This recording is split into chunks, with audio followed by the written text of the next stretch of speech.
و سوال کردن خواهران که قرآن عظیم شان رو با کریل خواندن جایز است یا نیست. بارک الله فیکم. من به همه برادران و خواهران تنبیه میدم و اینچنین نصیحت میکنم که شما در این دنیا یک بار زندگی میکنید، لااقل از این دین خود خواندن و تلاوت کردن سخن الله را تعلیم بگیرید. خواندن با زبان عربی یعنی قرآن خواندن و قرآن را تلاوت کردن را تعلیم بگیرید.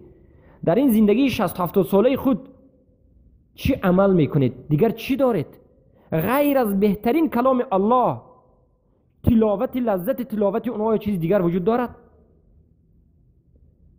از خواندن مسائل فقهی کسی شما را طلب نمی کند، کسی شما را عالم شو نگفته است. لااقل کتاب الله را تعلیم بگیرید، چگونه خواندن اون را تعلیم بگیرید و بعد از این از عقیده صحیح خود با خبر باشید. کتاب ها امروز نوشتن زیادند، خواهران و برادران کتاب نمی خوانند. وقتی که ما ثبت میکنیم به ما رساله ها میاد که ثبت شما دور دراز است، 40 دقیقه است و 50 دقیقه است. سبحان الله، چقدر امت ضعیف شد. نه کتاب خواندن میخواهند، نه ثبت شنیدن میخواهند، نه از کتاب الله رب العزت و الجلال با زبان عربی. نه، من به این خواهران نصیحت میکنم که با زبان تاجیکی خواندنش خوب نیست، چرا که در اون خطاگی های زیادی وجود دارد. با زبان عربی بخونید، کوشش بکنید با زبان عربی بخونید.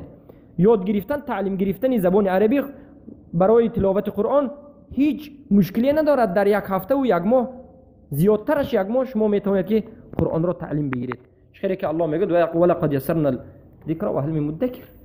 بارک الله فیکم. این مختصرات جواب هایی که به شما